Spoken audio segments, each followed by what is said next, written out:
Esta es una producción de Grupo Fórmula. De viva voz, Roberto Aguilar, editor en jefe de la revista Forbes y columnista financiero del Sol de México. Roberto, me da mucho gusto saludarte. Gracias por estar con nosotros esta mañana. ¿Cómo estás, Ricardo? Muy buenos días. Gracias por la invitación. No, como siempre, te lo aprecio mucho a ti. Gracias. Oye, Roberto, ¿cómo está esto de la iniciativa de reforma de pensiones que presentó el presidente Andrés Manuel López Obrador y que anunció con el aval de sindicatos, de empresarios, el propio Consejo Coordinador Empresarial, señor Salazar, y en donde se establece que se fortalecerán los ingresos de los trabajadores con este cambio a la ley del Seguro Social, pero al mismo tiempo siempre se ha hablado de que el tema de las pensiones representa una bomba de tiempo. Hoy mismo la jornada dice que según la Secretaría de Hacienda, con esta reforma se va a desactivar la bomba pensionaria. ¿Cómo está esta situación? ¿Cómo la ves tú?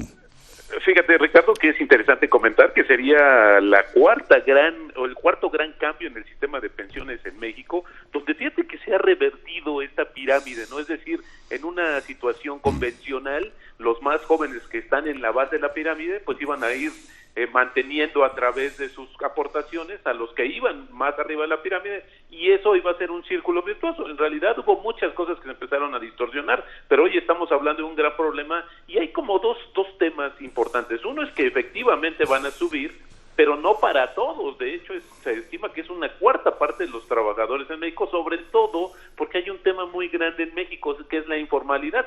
Se calcula que más del 50% del empleo que se genera en México es informal. Y en todo caso, pues no, ¿de dónde van a tomar las aportaciones o cómo se van a sumar al sistema? Que ese es importantísimo para ir planeándolo a un sistema de largo plazo. Pero también es importante comentarte, Ricardo, que justamente los empresarios, los dueños de empresas, pues están preocupados por esta situación porque ellos son los que van a aumentar las aportaciones, y lo que están ellos apostándole, mi estimado Ricardo, es que sea, como hay un periodo de transición de 8 años, y haya dos en lo que se define, se afina también y se aprueba la reforma, pues estaremos hablando como de 10 años, que sería el plazo con el que progresivamente iban a estar incrementando su cuota. Algunos sectores patronales, obreros, empresariales más bien, le han llamado como un impuesto a la formalidad, pero al final es una carga que van a tener que absorber, y hoy va a ser más costoso. Si tú fueras un empresario, como lo eres, mi estimado Ricardo, vas a pensar 2 o 3 veces antes de hacer una contratación de un empleo, entre comillas, formal, porque eso también te va a implicar un costo mayor, y lo que vas a preferir quizás es un esquema mucho más flexible laboral. Así es que todavía falta incluir, todavía falta pulir esta situación, y de hecho los mismos representantes empresariales en un evento el viernes, mi estimado Ricardo, dijeron que hay varios puntos, dijeron que hay 8 específicamente, que se tienen que considerar y se tienen que incluir en las negociaciones. Así es que este acuerdo pues todavía tiene un camino largo por recorrer. También es importante que este anuncio es el principio de una estrategia para reducir la incertidumbre que había sobre las amenazas de que el gobierno fuera el que tomara el control total de las pensiones. Como desde hace algún tiempo se ha informado y ha trascendido de esta intención clara. Hoy con esto se desactiva por lo menos esta amenaza, y lo que sí es importante es que el gobierno, mira, más del 52% de todo este dinero que representan las AFORES están invertidos en instrumentos que emite el propio gobierno.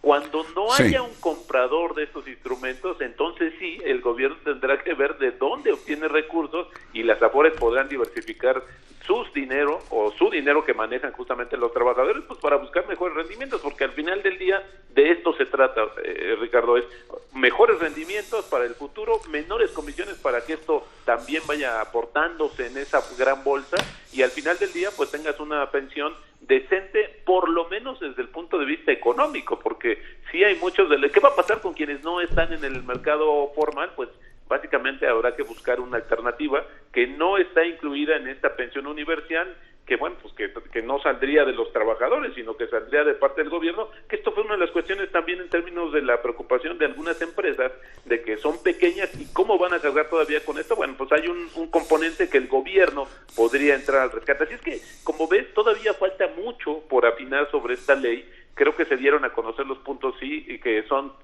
pues a lo mejor más, son mucho más importantes o vendedores en términos del porcentaje de la población, que es decir, vamos a mejorar tu pensión cuando te retires, pero sin embargo, pues el momento de la instrumentación y los detalles finos, pues todavía creo que hay mucho camino por recorrer, mi estimado Ricardo. Y cuando hablas de camino por recorrer, ¿qué significaría esa escala clave de julio del año próximo? Esta iniciativa podría tener algún tinte electoral, que por ahí de mayo o junio se dé a conocer algo ya más definitivo en relación a pensiones para los trabajadores. Yo lo que creo, Ricardo, es que al darle también el mayor peso de la decisión y la aportación al sector empresarial, tendrá mucho más control y mucho más probabilidad de discutir e incluir en la agenda justamente los puntos que faltan, y yo creo que será una cuestión donde ellos, déjame decirlo así, podrían vigilar que no se desviara la atención o el uso de esta reforma hacia tintes político-electorales. Sin embargo, pues nada, esto no lo asegura. La verdad es que también muchos nos preguntamos cómo es que los empresarios pues se vieron tan benevolentes en esta situación donde estás hablando de un mayor costo, es decir, que tú tendrás que destinar más recursos de tus ganancias hacia esta bolsa, que es para mejorar la perspectiva de los trabajadores, aunque yo creo que va a tardar todavía un poquito, a lo mejor nos va a superar incluso la coyuntura político-electoral, mi estimado Ricardo, porque creo que sí, todavía hay muchos puntos finos que se tendrán que incluir y sobre todo considerar en la discusión de la reforma y la propuesta final que se tendría que discutir en nuestro Congreso.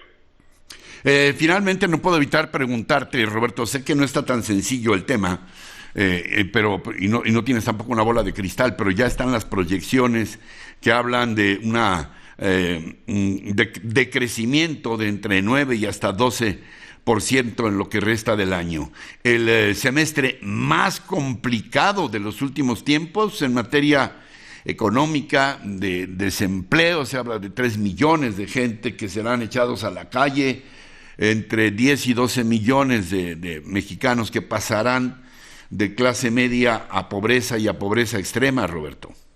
Sí, fíjate que tan pronto como esta semana, mi estimado Ricardo, el jueves vamos a conocer el dato, la primera estimación del comportamiento de la economía en el segundo trimestre del año. Se está esperando una tasa anual de caída superior al 20%, y esto sí, como tú dices, sería histórico. Acabamos de tener el viernes la acercación, el dato del IGAE, que es una proyección, o es lo más cercano que tenemos en términos de crecimiento, o cómo se mide, de mayo, y esto pues lo que viene a confirmar es que vamos a tener el peor trimestre en la historia de México, con sus consabidos consecuencias, como tú lo apuntas bien, en términos de desempleo, y sobre todo también algo que vemos importante, pues también hay una afectación para las empresas, y hay muchas que pues han decidido pues no seguir adelante. La mortandad está incrementando, y bueno, pues esto también son asuntos que tenemos que considerar, y esperamos que esta sea como el fondo de esta famosa curva, o de esta famosa V, como dice el presidente,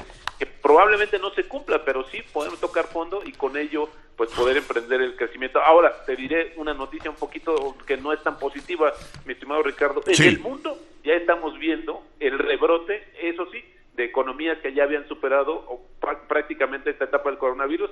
Ahí tenemos el caso de China, tenemos el caso de Vietnam, tenemos el caso justamente de España y algunos otros países donde ya hay una segunda ola de rebrotes, y esto sería lo más perjudicial, sería lo más negativo que nos pudiera pasar como economía, porque ahí tendríamos que enfrentar una famosa W que tendría que sería muy costosa en todos los sentidos también, mi estimado Ricardo.